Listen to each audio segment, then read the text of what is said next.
Okay, I've been waiting to make this video until the official results of the races came out.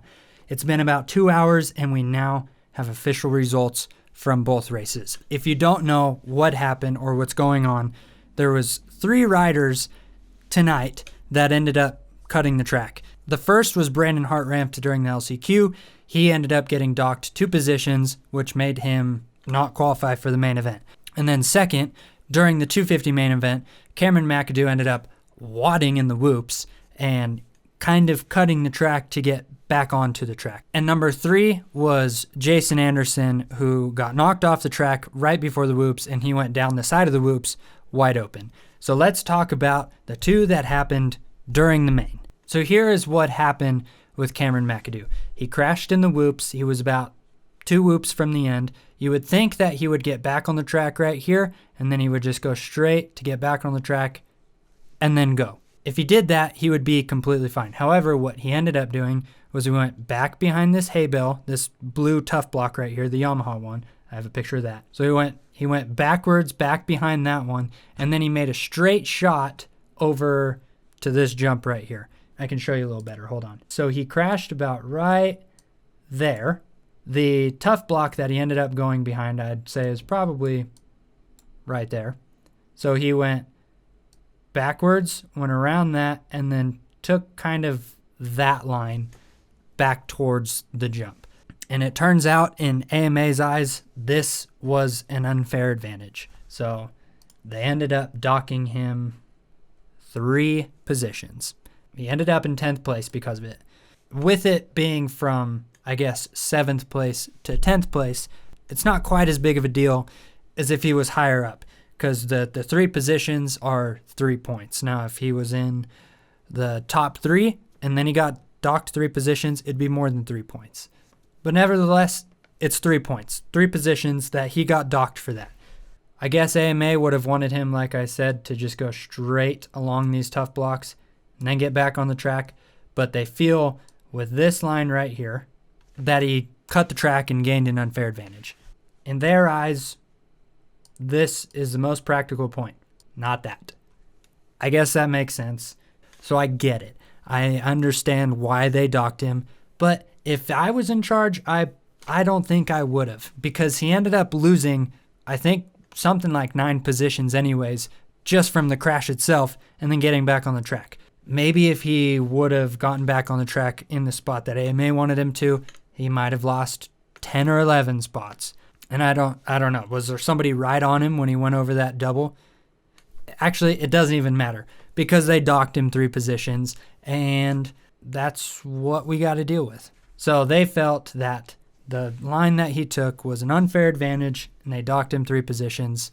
If you agree with it or not, that's what happened. And in doing so, he lost the points lead to Hunter Lawrence.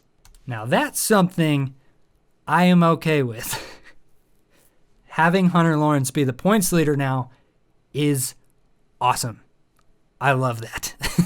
And the top 3 are all within 2 points of each other, which is even cooler. I like close championships, so I'm okay with it, I guess. But that's what ended up happening in the 250s. Cameron McAdoo got docked 3 points. So we have Brandon Hartranft in the LCQ getting docked 2 positions, McAdoo 3 positions, and I haven't actually looked yet what happened with Anderson. But if I was to guess, they docked him. Anderson, they penalized him 1 position. That's pretty weird. I think that Anderson's debacle was worse than McAdoo. Before I made this video, I would have guessed that there was a small possibility, but there's still a possibility that McAdoo would have been penalized, but I thought there would be almost a 100% chance that Anderson would be penalized. But for some reason, 1 position versus 3, I think that's a little uncalled for.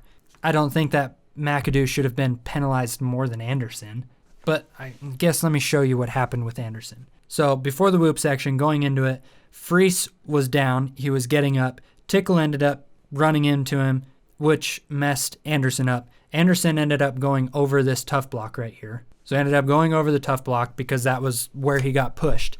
And then he goes down the side of the whoop section. But this is where he made his mistake. When you're shoved off the track like that and there's not a good place to re-enter, you're supposed to go fairly slow, especially down the side of the whoops.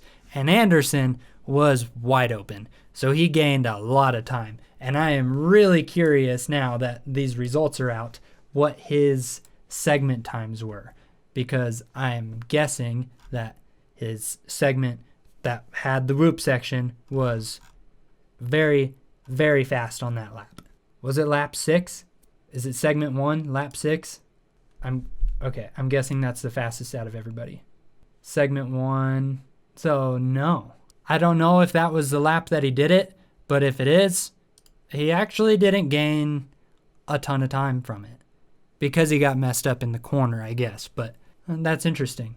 I'm guessing that the reason McAdoo was penalized more than Anderson was because when McAdoo got on the track, I guess I should look, but I'm guessing there was people right on him, where Anderson was by himself. Anderson was definitely by himself. I don't need to watch that. So he really didn't gain any positions. There wasn't anybody that he passed and nobody close to him that could have passed him or been right on him when he got out of the whoops if he would have done it normally.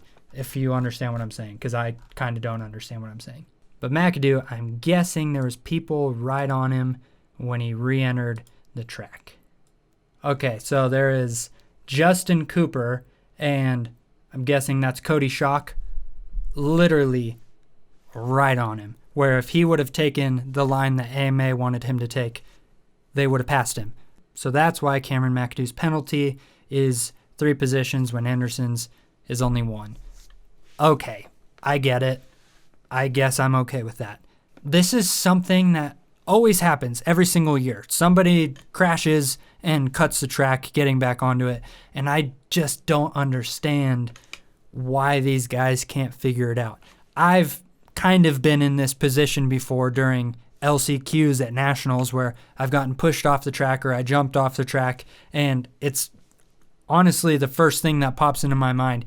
Even though I'm in an LCQ and AMA wouldn't care if I was wide open on the side of the track, but that's the first thing that pops into my head when I go off the track is don't go wide open and gain an advantage. Try to go the same speed that the guys are on the track. That's literally the first thing that popped into my head when that happened to me. So I don't understand what goes through their heads. Granted, they're in a lot more stressful position than I am. They're going for race wins. They're going for a lot of money. They're going for championships. I'm just trying to get into the motos at a national. So the stress level for them is much higher than it is for me. So I guess the brain farts probably happen a lot more than they would for somebody like me.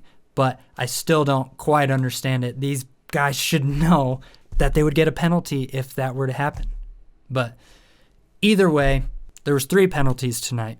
2 in the main events, and that's insane that there was that many in one night. I don't get it. But there you go. There's the update.